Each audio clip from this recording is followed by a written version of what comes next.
think what's also been incredibly powerful and what is sometimes missing from the law, less perhaps from journalism and certainly not from advocacy, is the emotion of it all. The incredible loss that those who are at the front lines of the climate crisis feel. It's the Lawfare podcast. I'm Tyler McBrien, managing editor of Lawfare, with Lisa Luksch, a curator at the Architekturmuseum der TUM, Anjli Parrin, assistant clinical professor of law and director of the Global Human Rights Clinic at the University of Chicago, and Brad Samuels, a founding partner at SITU and the director of SITU Research. The space of the museum isn't just one to sort of make ideological claims. You know, it's to present fact-finding and reporting, and it's in all of its complexity. And I think the visual nature of this fact-finding and reporting is what makes it relevant to, the art context, the architecture context.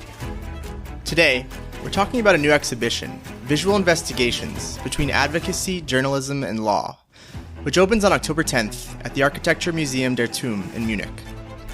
The exhibition explores the emergent field of visual investigation, which brings together interdisciplinary teams of architects, filmmakers, computer scientists, and others who synthesize images, video, and other data to present factual accounts of human rights abuses. Lisa, I would love to start with you to briefly introduce us to the exhibition, how it came to be, and then if you might explain why it's being housed at the Architekturmuseum der TUM. Why here? Why you're this host institution? Yes, thank you. So, as you were saying, the Architekturmuseum is run by the Technical University of Munich, and they're at a chair for curatorial studies. And we, as a team of the chair, last summer had an excursion to the Venice Biennale, the Architecture Biennale of 2023. And when we went there, one of the exhibits that we were most struck by was Alison Killing's installation and research into the detention camps in China, in Xinjiang. And from there, or from that point on, we had this idea of, or we were intrigued by the question, why architects?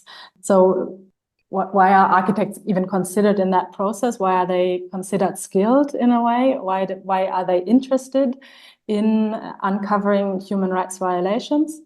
And so our director, Andres Lipik, he reached out to Brad, whom he knew from his time at MoMA in New York, because he knew of SITU Research and the things they were doing.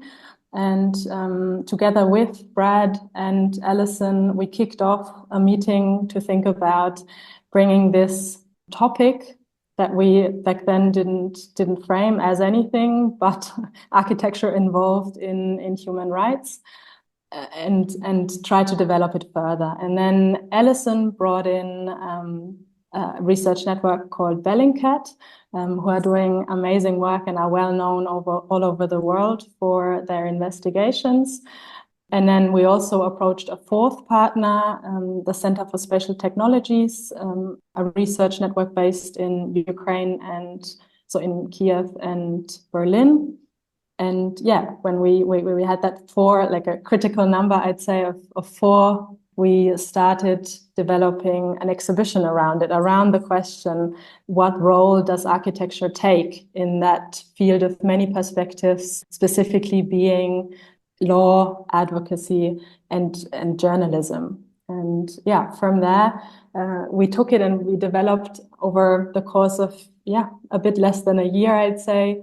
We developed this exhibition, and the product of those many meetings that we had and people we reached out to, the network we gained, is now an exhibition evolving around 7 case studies of 4 different partners, looking into a variety of human rights violations around the globe. So 5 continents we're looking at, and these research networks introducing their methodology and their kind of investigative methods into those violations. Brad, I wonder if I could bring you into the conversation first just to hear about how you began to think of curating this exhibition, but also, as Lisa pointed out, there's a through line, a common thread with architecture, but it's quite a diverse group of case studies in geographical scope, in methodology. So how did you, think through both the through line here and then also ensuring, diversity to represent a fairly diverse field? Yeah, it's interesting. Certainly the point of departure or one of the unifying factors originally was architecture, the study of architecture. But I think we kind of quickly that was very much a point of departure for, what became a much more interdisciplinary and collaborative endeavor. And I think it's going to be interesting to see all these different knowledge bases and fields brought into an architecture context and a museum context. I'm very keen to see what kind of conversations might arise from that. I think our approach in conversation with Lisa and Andres was to think broadly, almost take a cross section of what visual investigations looks like right now, and to really center, sort of ironically or sort of paradoxically rather, center the space in between. In other words, it's not just law, it's not just advocacy, it's not just journalism, it's all of those things. And so I think, when coming up with a title together, that felt really important, between journalism, advocacy, and law. Each has its own distinct identities, ethics, norms, which are critically important. And they also represent destinations for this work. Is it going to court? Is it a report that'll be leveraged for advocacy purposes? Is it, in media? However, one of the realities I think we have to contend with is that it's also very fluid. In other words, we're moving fluidly between these different fields, and we want to kind of foreground that space in between, and sort of a big tent of visual investigations, but bring in, projects that represent law, another project which is really an advocacy project or historical project, and others that are focused on journalism. So that was the original thinking, and to try and provide a kind of sweep. It's also deeply reflected in the collaborators and other participants in the show as well. Yeah, and I want to dig into some of the case studies. So maybe one way to do that is, Anjli, I'm specifically interested in your view on this as a lawyer, a law professor, a practitioner, someone who runs a human rights clinic, of this idea of the space between law, advocacy, journalism, and then also each of those fields' limitations on their own. So if another through line of this work is justice and accountability for these human rights abuses, why then present these investigations in a museum exhibition setting? What is the purpose here when many of these cases are going to go to a court or leaders will see them in the media? What is the purpose of putting this into a museum exhibition? And then feel free to draw on, one of the case studies or projects you were involved in as well. Thanks, Tyler. I think for me, as a lawyer who's trying to advance positive change around the world, one of the things that I'm constantly thinking about is how does change happen and what drives it? And really, where is the law a useful tool to advance justice, and what are the areas in which it falls short? And so how do different approaches and methods advance change? In terms of a museum, art, architecture, I think what's been incredible for me is it allows us to imagine a different world. And it allows us to take a space and say, what's the world that I actually want? And so I was involved in the exhibit piece that was around climate justice and an upcoming case before the International Court of Justice, which will be an advisory opinion looking at what is owed as a result of anthropogenic emissions. What are the consequences of climate inaction under international law? And that's a very important legal question, which is being answered in this moment. The written submissions have been filed. Oral hearings will be opening during the course of this museum exhibit. But what the space of a museum allows us to do is to ask questions, to provoke, to think about, even if legally we can't prove that one aspect caused another, what is the relationship between them? Who's at the forefront of fighting for climate justice and who is impacted most by climate harms? And what's the world that they imagine? What's the world that they want? I think that space in between allows us to look beyond the kind of strictures of a court. The International Court of Justice itself is an incredibly rigid court. Actually, the Pacific Island students who pushed for this climate justice advisory opinion in the first place, and who spent years and years and years trying to advocate to get a General Assembly resolution in order to then be able to get the International Court of Justice to take up this question, are effectively not able to present before the court itself because they're not state parties. It's a court that's between state parties. The actual structure of the court itself is rather antiquated and anti-climate justice, I might say. You have to give 20 copies of your written submissions printed out before the court. Now imagine somebody from Fiji has to fly all the way to The Hague to present these physical copies to the ICJ.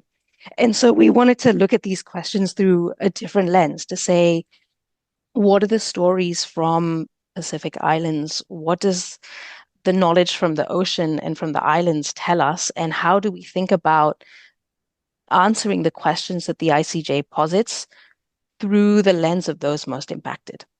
If I'm not mistaken, the thing that's being presented at the exhibition related to that case is a film, less a documentary and more so a provocative art piece. So Lisa, I wonder if there's, even a fourth word in the between journalism, advocacy, and law that is art or performance or, art widely understood.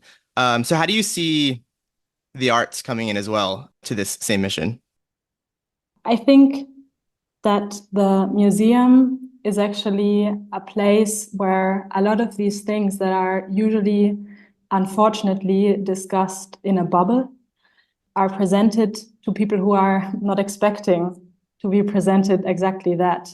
They might go into the museum on a Sunday stroll, and our museum is, I think, the best place to look at that example because it's hosted at the Pinakothek der Moderne, which is an art museum, and it's 4 museums under one roof. You buy one ticket, you spend your Sunday at the museum, and then whoops, in the architecture museum, you're presented with a variety of human rights violations and how they are brought to the fore. And I think this is a role that we take with our exhibitions, that we actively take with our exhibitions. I think it's both a chance and a responsibility that architecture can actually actively take a stand in this.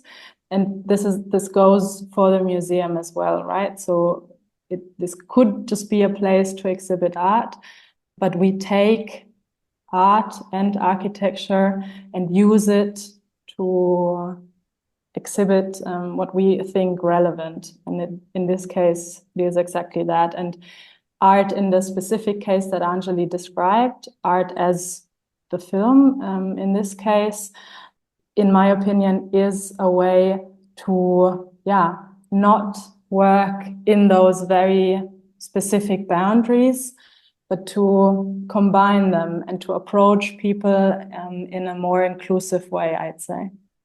I think what's also been incredibly powerful and what is sometimes missing from the law, less perhaps from journalism and certainly not from advocacy, is the emotion of it all. The incredible loss that those who are at the front lines of the climate crisis feel. Loss of culture, loss of connection to their ancestors, loss of their homes is something that you can try to capture in a legal case, but often you're constrained by the dryness of needing to prove an argument. And I think where we found it's so incredible to have the space that the museum offers us is it allows us to talk about it in the terms of emotion and of feelings and to express the anger, the loss, the grief that people feel with these issues, which otherwise in a courtroom we might not be able to do to the same extent. And certainly when it comes to the International Court of Justice, which is an interstate court, you're not actually looking at necessarily at the individuals who are impacted. You're not hearing those testimonies. I think it allows us to bring that dimension into the conversation. Yeah, it's a great point. And, sometimes these emotional pieces of evidence are completely excluded by design, and if they're not admissible or excluded for some other reason. Brad, I want to give the listeners, especially ones who are unable to make it to Munich, hopefully some listeners will go to the exhibition, but what they'll see when they go. And I also would love to hear how you think through translating these investigations to the museum setting. I don't think this is your first time translating to an exhibition, and also SITU is involved with a few of the case studies. So what will people see when they enter, and how did you think through constructing it for viewers? Yeah, I mean, this was the layout of the exhibition was really driven by Lisa and Andres. And, we've had a lot of conversations about how to try and do this. And one of the challenges was, 7 case studies, each of which focuses on very intense subject matter, disturbing and challenging subject matter in a space, in a sort of exhibition space, which is a kind of civic space, right? How do you ensure that you're not sacrificing the specificity and rigor and intention of the work while also take full advantage of the museum context? And so what we ended up doing, what Lisa and Andres' team ended up doing, was thinking about the cases as almost 7 exhibitions within an exhibition. And so you imagine these 7 rooms within this large, beautiful space that has, a lot of natural light and high ceilings, that, the kind of spaces that are unique to museums. So inside that large space, there's these 7 individual spaces, and you have to be very intentional, right? You're moving through the threshold. You're choosing to walk into an exhibit about enforced disappearances or detention camps or suppression of dissent. And when you're in that space, once you're in the sort of these secondary spaces, there's all kinds of different media. There's video, there's text, there's large super graphics on the wall, films. The work is all of this work is highly, it's about taking disparate data and sort of bringing it together to create something that's greater than the sum of its parts, or an investigation which draws on a lot of different evidentiary assets. And so this is a place to kind of look under the hood in a way, to take not just the distilled version, which you might find in court or find showing up in a newspaper, or a media outlet, but to actually look at all the constituent parts and spend time with it. I think there remains a pretty fundamental question. I don't think any of us know the answer to this, which is, how is the public going to get through this exhibit? It's emotionally completely exhausting and challenging. It will be interesting to see if that's even possible, but I have to imagine after, if you really spend time with the work, you're going to be pretty tired by the second case study, and you might want to go back another time, or, so that's kind of how it's been assembled. It's really thoughtful, and I think there's also been questions about how not to sort of inadvertently expose people to graphic content. And there's a lot of questions around how to, in a space which is all about the visual, how to really mitigate the effects of the visual in a way, and the auditory. So there was a lot of thought about that as well, which from a museum perspective is sort of cutting against the grain of what you'd usually seek to be doing. To the question of our work in exhibitions, I actually must say I have a very fraught relationship to exhibitions. I've always felt uncomfortable about our work in that context, and we haven't done many exhibitions at all, actually. And almost all of our work is, either going to court or it's a report that's going to be put out with a human rights organization. But there was something about this moment in time when we were approached by the museum that felt like, and maybe it's a sort of sense that other forums feel like they're failing us in some ways, that the museum context felt uniquely capable of foregrounding certain types of work. And it just felt like the right time. And that's the reason, we have 4 different projects in this exhibition, and 2 of them are projects that we've completed already. But we thought about what what projects could we include that could only be presented in this way because it's a museum context? And so the project that Anjli was describing about the climate change in the Pacific Islands is one of them. So that's something that is being, presented for the first time in this exhibition in a format which no one asked for. We just felt like it was the right format. It needed to be in this format as a film for the reasons Anjali described. And then another project about the West Bank and land dispossession. And that project also no one was asking for, but it felt like a space in which we could present it first.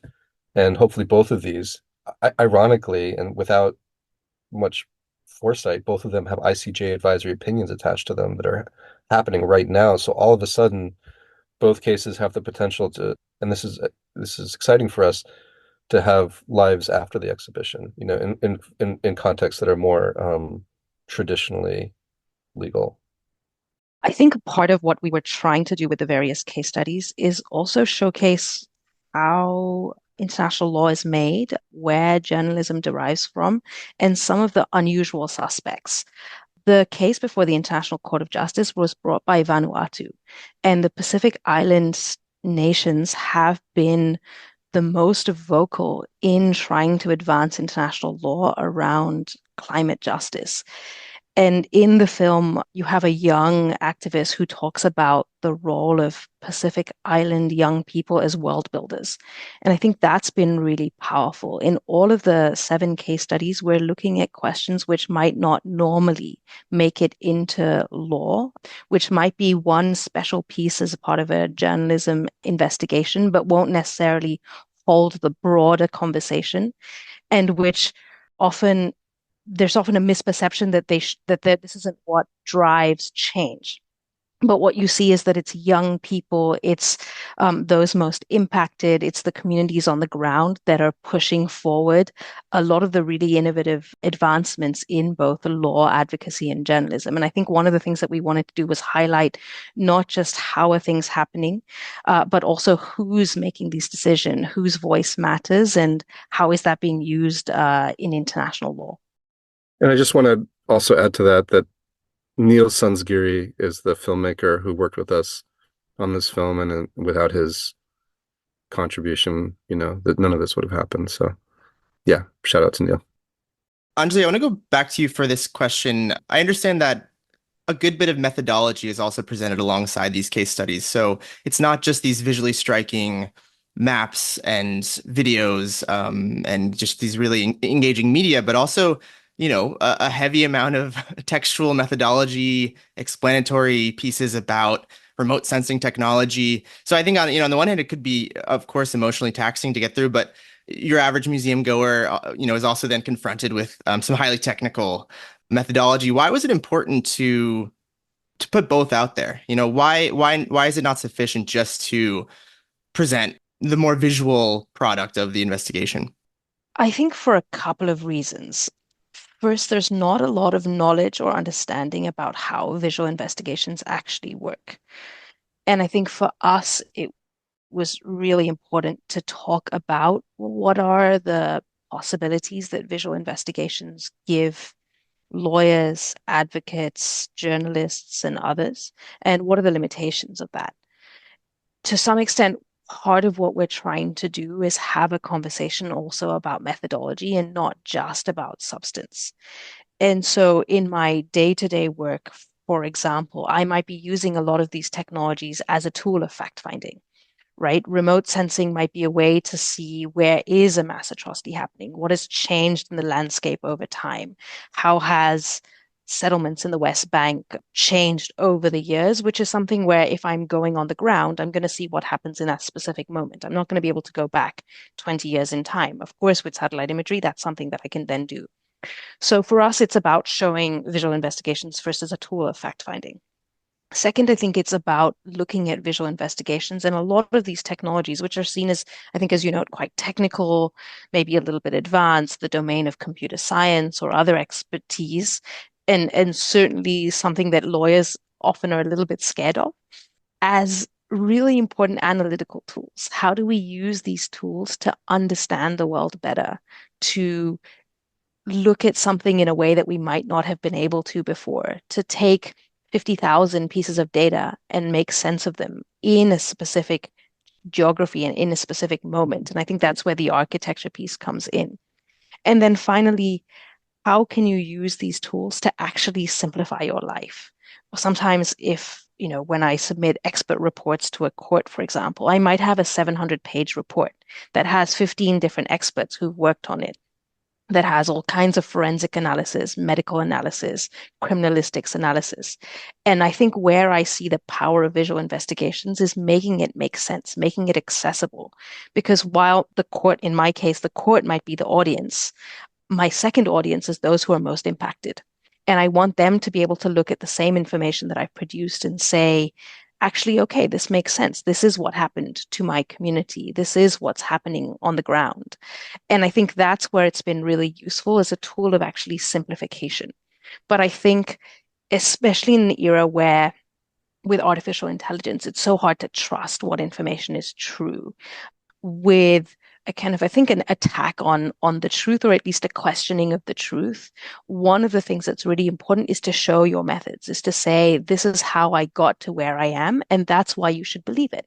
Because I think the reality is saying something is true just because it is doesn't cut it anymore. And we are in an era where you have to explain why you think something is correct and why you think something is true. Of course, in the courtroom context, that's something that we're always doing, right? And I think Brad's coming at this, and perhaps Lisa coming at this with this kind of public advocacy goal. We're coming at this as trying to make the law and these legal tools accessible, and then trying to also move it back. We're trying to have a conversation on both sides. So we want there to be a conversation in the public about the International Court of Justice. And at the International Court of Justice, we want there to be a conversation about the public. And so we're very much seeing this film as also being useful to the court proceedings itself, be it through public advocacy, be it through showing some of these testimonies that are in the film at the visitor center of the ICJ, through other forms of protest, through having public hearings. I think for us, what's really important is that there is this dialogue between the court and the world and the court. We definitely feel like it's a false dichotomy or a false choice to have to say this is either going to be accessible or it's going to be, very technical. I think we definitely felt like we're gonna make an attempt to have it both ways in this exhibition, and accept that some people will engage with some of the content at a higher level, and others will go really deep in specific places. But it's all there if you want to engage with it. And there's an effort made to make sure it's not esoteric and only the language is only readable by lawyers or computer scientists. There's definitely an effort made, but I think different people will engage with different parts of the exhibition, and we're totally fine with that. And we think it's important for the reasons that Anjli outlined. It's really important to show your work, and it's also really important, I think, for me personally, to kind of take the position that the space of the museum isn't just one to sort of make ideological claims. It's to present fact-finding and reporting, and it's in all of its complexity. And I think the visual nature of this fact-finding and reporting is what makes it relevant to, the art context, the architecture context. But it doesn't mean it needs to be simplified in any way. In the end, we also really didn't want these, let's say, visual investigations to only be compelling because they are complex. Like, we don't want people to only believe, this result must be true because, wow, this looks so complex and so expert. But we want people to be able to understand how the team of experts, obviously, but how the team got from problem to solution, in a way. If that's a bit too simplified, but that there is no good in people just seeing, there is experts working on this. I can't understand any of this, or this is too much for me, but I just believe it because it looks compelling. But they really, in each of the cases, this was our goal, should be able, if they have the time and the emotional capacity to get through all of them, they should, in each of those very individual case studies, be able to understand what the team was confronted with and how they came to their conclusions. And one very, very good example of this is, in my opinion, well, they're obviously all very good, but one very good example for this exactly is the Bellingcat piece that evolves all around sound analysis.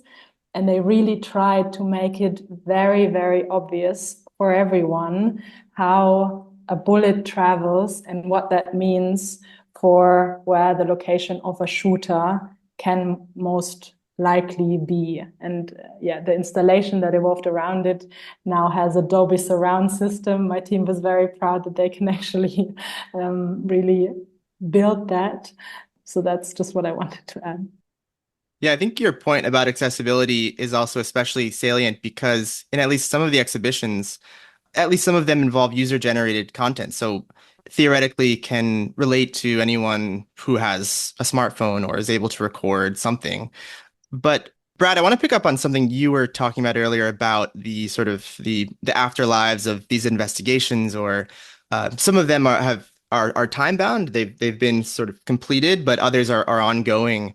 I'm curious what your hopes are, at least for some of these case studies beyond the end of the exhibition, whenever it wraps up in February, the afterlife of it. Yeah, I mean, I think the one that stands out in terms of what's next is the work on the West Bank and sort of the evaluation of whether the violations we're seeing constitute apartheid, or the crime of apartheid. We worked with Yesh Din, which is a Israeli-based human rights organization, and Michael Sfard, who's a human rights attorney, Israeli human rights attorney, to basically build it's not quite a trial-ready dossier, but it's towards an evidentiary file that could be used for litigation. What that meant was that we went very specific. We looked at 3 different locations, looked at 3 different types of violations, and spent time assembling evidence really specifically around this question of apartheid, right? It wasn't a broad set of sort of questions about the occupation. It was very specific. And as I mentioned, the ICJ's advisory opinion came out in July in the middle of when we were working on this. And while that's not a legally binding opinion, it does sort of open the door for different forms of litigation in a variety of jurisdictions. And that is likely what we'll be looking at next. How can this work be applied in court? What jurisdictions make sense? What other work needs to be done, partially based on the question of jurisdiction, to sort of bring it forward in a kind of in the very specific way in which it would need to be in order to be useful in legal contexts. Another thing that I'm kind of interested in terms of what comes next is that, we're acutely aware of what it means to do work on the subject of Israel-Palestine within the German context, the German institutional context. And there's been a lot of pressure from all sides. There's been boycotts of German institutions by artists because, against some of the suppression of different types of dissent, things that have happened in different museum contexts in Germany over the past year that have really put a chill on work that's critical of Israel. And there was even, deep ambivalence within our own team about whether to participate, let alone do work on the subject matter of the West Bank.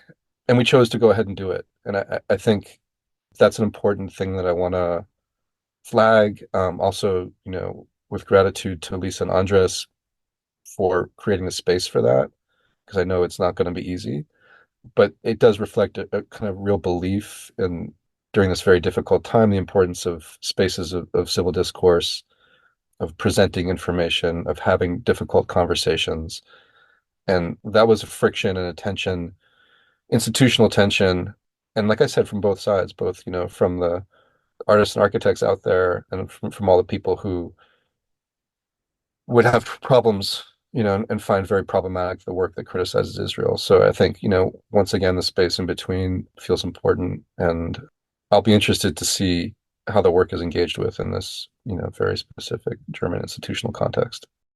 I'm very thankful to obviously all the teams for the effort that they all did. We invited them to do extra work basically, to add to their normal workload. And they all did so amazing. And I think specifically the West Bank project also obviously something that created some kind of difficulty to communicate within the museum and at the university. But I think that's what makes this such a great opportunity, that we're actually now presenting it as both, right? As a piece at the museum that is owned by the university, and that the conversations we want to initiate around that, both just with any visitor, but then also within the public program that we're doing. So within guided tours, but also within talks that we're having.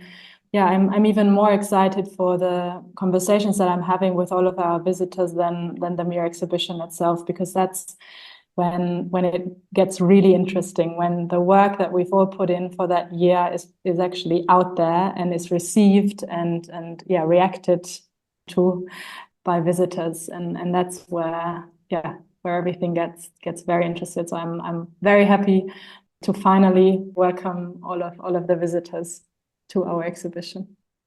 Anjli, I'm also curious your hopes for the afterlife of the climate film, which is, I think, ironic because you would, as one might assume, as a lawyer, you would give an answer similar to Brad just now, but I take it you probably won't. So I'm curious, what your hopes are for the film afterwards. Yeah, I think I have two main goals and hopes. The first is really backward looking. I hope that the film allows us to interrogate some of the structures, the larger sense of structures around how justice is done, who decides, who makes the rules, and who's in charge of protecting the future. I think what the museum piece and the film has allowed us to do is to have those questions put out there. Why is it that the International Court of Justice is the arbiter for the future, well, the present and the future of those in the Pacific Islands, and of course, across other communities around the world?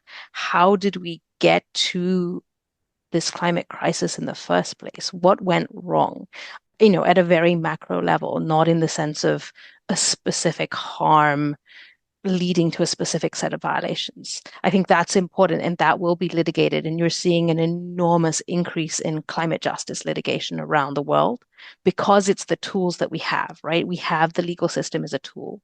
We've seen that perhaps at the policy level, there isn't the level of action that we wanted. We've been going, COP after COP comes by. Most of the fossil fuel companies vigorously attend, and they advocate and lobby really hard at all of the climate conferences. The Paris Agreement was certainly much weaker than was expected. We're not having a lot of success in terms of negotiating a deal. And so advocates have been turning to the courts as a space to vindicate and obtained redress for climate harms. But it's also a very blunt instrument. It's not an instrument that was designed for this kind of advocacy necessarily. It's very narrow. It requires precedent. You need to show very specific sets of harms. And I think what I hope the film does is allow us to say, well, maybe we need to take a second look at some of these systems. Maybe we need to try to figure out what is the value of the International Court of Justice and where is it harmful? It sits in the former building of the League of Nations. These are colonial structures, and yet they are colonial structures called upon now to act for transformation. And I think those are the questions that I really hope outlive the exhibit. And then the second thing is methodologically, I really hope we can start to think about kind of interdisciplinarity as more than just a buzzword. It's much, much harder. Brad and I often don't speak the same language. We don't come at questions the same way. As a lawyer, what I want to know is that, X calls Y beyond reasonable doubt. And Brad is just going to say, I'm seeing a change. I can't tell you why that change actually happened. What I'm seeing here is a difference. Or, I remember once when we had an early mass grave investigation, we were discussing how do we create a 3D model and document the entire mass grave site? And we thought, okay, we can use, photogrammetry. And so we can create a really detailed map or a recreation of what this site looks like. And Brad said, okay, just try to take as many close pictures from all angles of this site so that you can basically cover every piece of this mass grave site. And I said, okay, Brad, I'll do this in about 5 to 10 minutes. And Brad went, no, like at least 3 hours. And I was like, Brad, I have 6 hours to do the whole investigation. And so then we had to go back and think about how do we actually do both? Do we need this model? Can we use something else? Can we use something that's maybe less detailed, but is still going to achieve the purposes? And I think those are the conversations I hope that will outlive the actual exhibit, because working across disciplines is not easy. Scientists and lawyers don't necessarily agree. Certainly architects and lawyers don't necessarily agree. And I think more of that is what leads to stronger investigations, leads to better ground truthing of information, because no one discipline has all of the answers. And so you have to bring it together, but you have to do it in a way that's going to make sense across these disciplines. Well, Anjli, Lisa, and Brad, thank you all so much for taking the time to speak with me. It's been a wonderful conversation. Thanks so much. Thanks, Tyler. The Lawfare podcast is produced in cooperation with the Brookings Institution. You can get ad-free versions of this and other Lawfare podcasts by becoming a Lawfare material supporter through our website, lawfaremedia.org/support. You'll also get access to special events and other content available only to our supporters. Please rate and review us wherever you get your podcasts. Look out for our other shows, including Rational Security, Chatter, Allies, and The Aftermath. Our latest Lawfare Presents podcast series on the government's response to January 6th. Check out our written work at lawfaremedia.org. The podcast is edited by Jen Patia, and your audio engineer this episode was Isabel Kirby McGowan of Goat Rodeo. Our theme song is from Alibi Music. As always, thanks for listening.